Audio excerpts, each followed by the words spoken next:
Welcome back.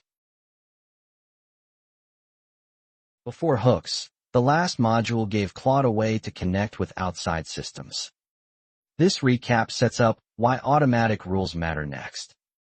Think of MCP as the adapter from the last lesson. It gave Claude one standard protocol for reaching external tools and data, instead of custom glue for every service.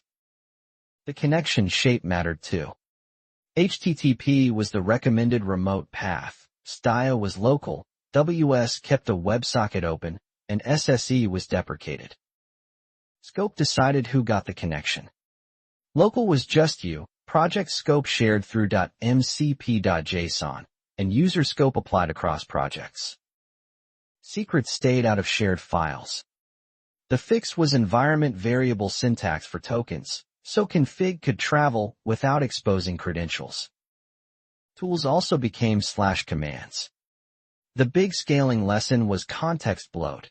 Code execution can shrink huge tool output by more than 98%. Now we need rules around those actions.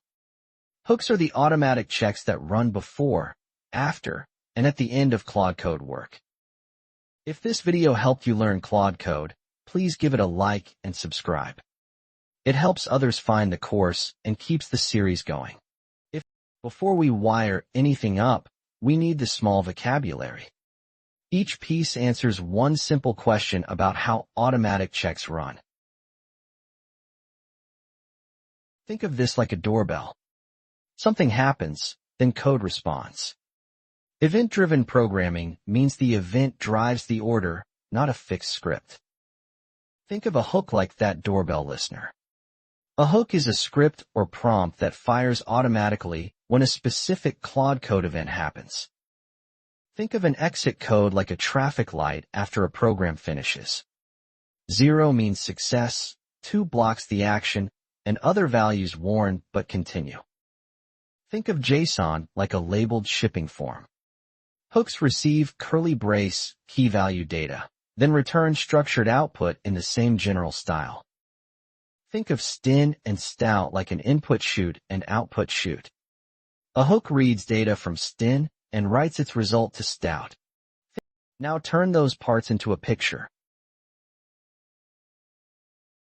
This matters because hooks feel invisible until you understand where the checkpoints sit. Think of hooks as airport security. You do not ask for each checkpoint. The airport process reaches it automatically and the check happens. PreToolUse is the bag check before boarding.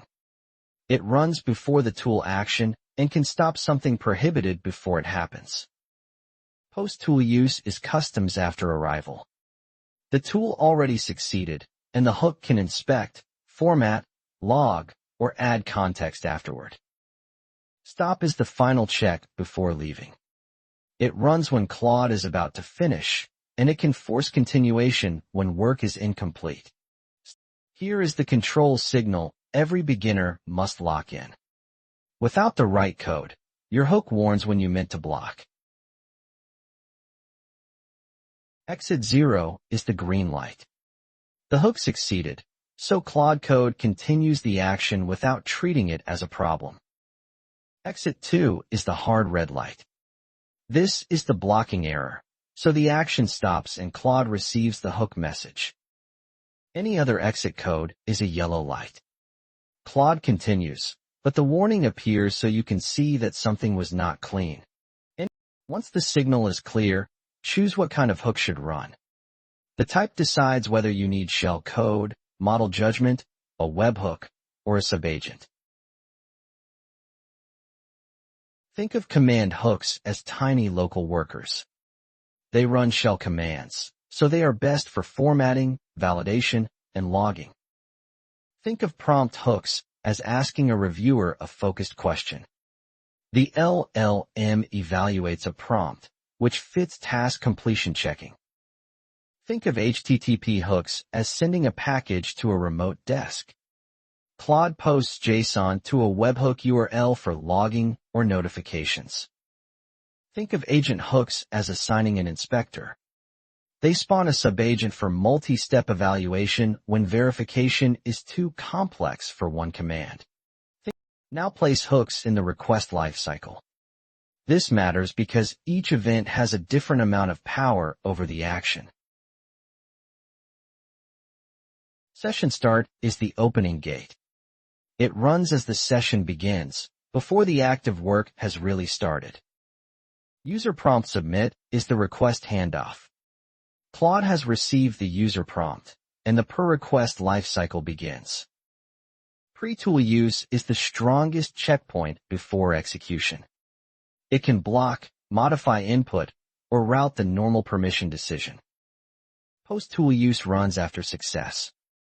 This is where formatting and added context belong, because the tool result already exists.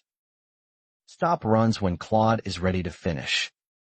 If the completion check fails, the hook can force Claude to continue.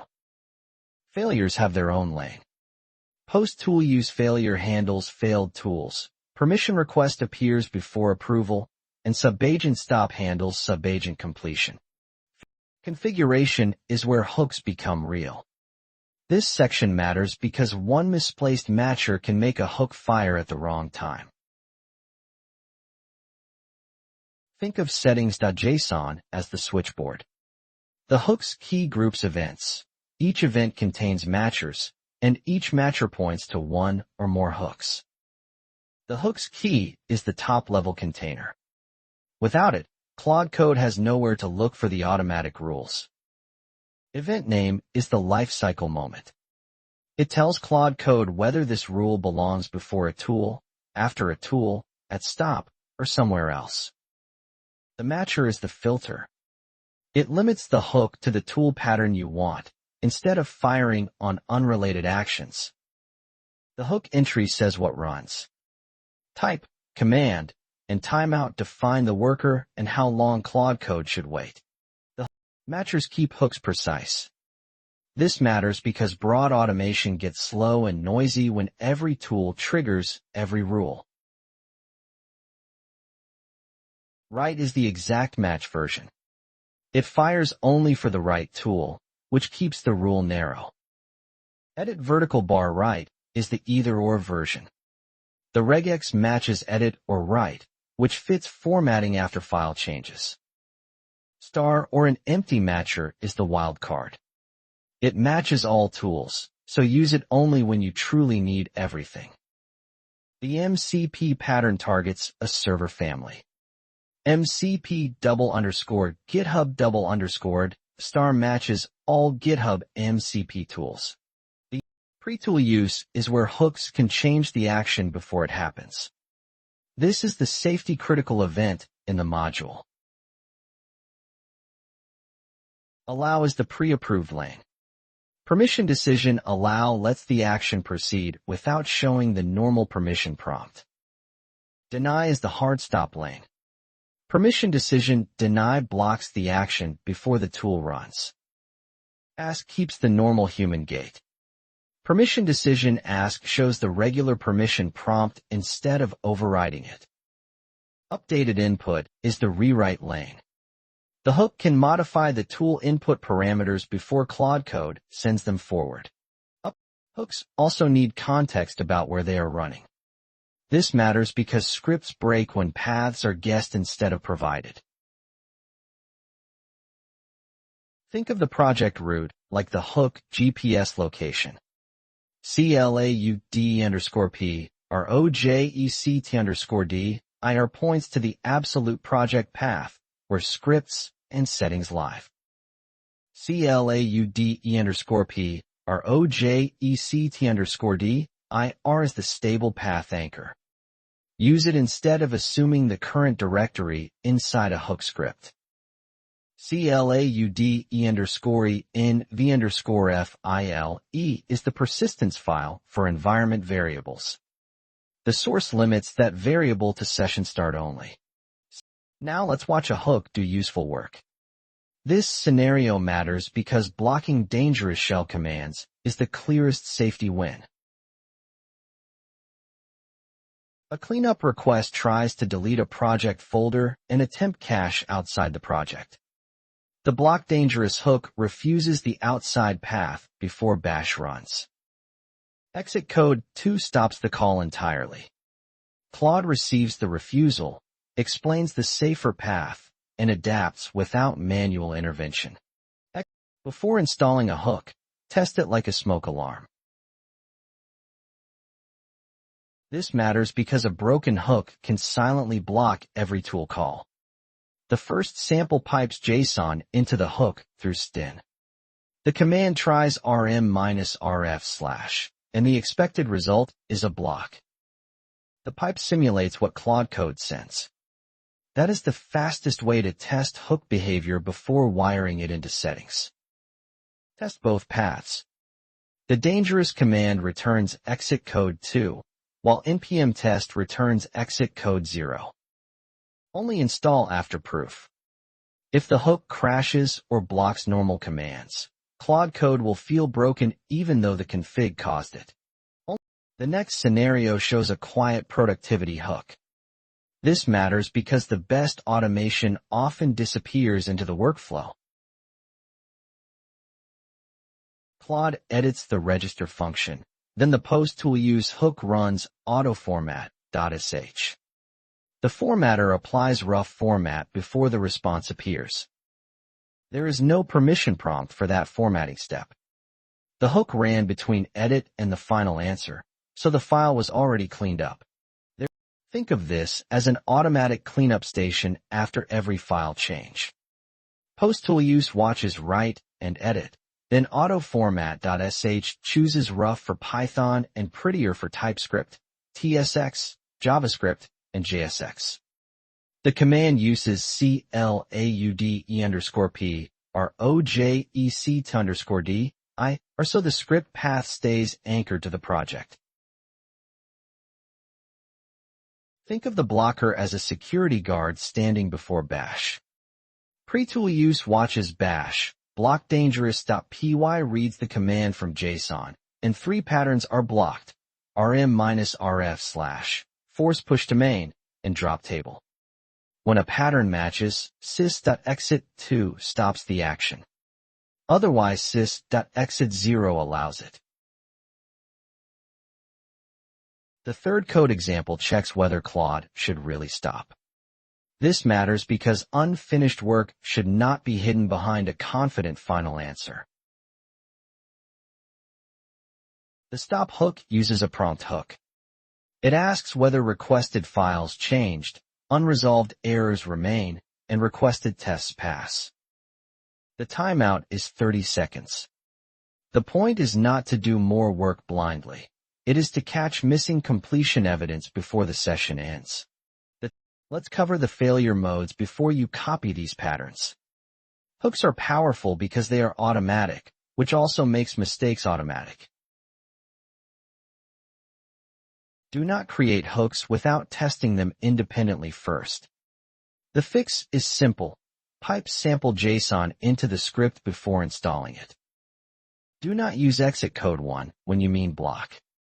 Exit 1 only warns, so use exit code 2 for a real blocking error. Do not create a stop hook that always returns continue. That creates an infinite loop, so check the stop hook active field first. Do not trust hook input data blindly. Malformed or unexpected input can crash the hook, so handle missing fields with .get. Do not use unquoted shell variables. Spaces and paths will break scripts, so quote CLAUD_P or OJECT_D are every time. Do not fire hooks on every tool just for logging. That slows every action, so use specific matchers for the tools you need. Here is the decision frame for the whole module. Hooks are not extra commands. They are automatic guardrails around Claude Code actions. Remember the scale. The source names 25 event types. You only need the important lifecycle events first. Remember the 4 hook types. Use command for shell work, prompt for model judgment, HTTP for webhooks, and agent for complex verification. Remember the exit codes. 0 succeeds, 2 blocks, and other values continue with a warning. Remember the data path. Hooks receive JSON through stdin and return output through stdout. That means your hook script can parse structured input and return structured decisions. PreToolUse is for control before action. Use it to block actions, modify inputs, or auto-approve specific operations. PostToolUse is for cleanup after success. Formatting and logging belong here because the tool result already exists. Stop is for completion checks. It can force Claude to continue when the requested work is not actually done. Start smaller than you think. This matters because hook systems become reliable through narrow rules, not big, clever automation. Start with 3 essential hooks: formatting, a dangerous command blocker, and a task completion checker. That covers quality, safety, and follow-through. Component-scoped hooks can live in skill or agent front matter. Use that when the rule belongs to one specialized component, not the whole project. Then expand gradually. Specific matchers keep the system fast, predictable, and easier to debug. Broad catch-alls seem convenient, but they create noise that drowns out real signals. Then, next, we package capabilities instead of configuring them one by one. That is where plugins come in.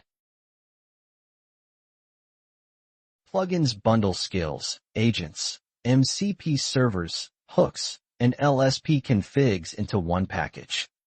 They turn scattered setup into an installable unit. Installation is one command, plugin install name. The exact plugin manifest tells Claude Code what the package contains. That manifest lives in .claudeplugin/plugin.json. It describes the plugin so the system can load it correctly. Plugin subagents have restricted permissions, no hooks, no MCP, and no permission override. We will cover those boundaries in Part 9.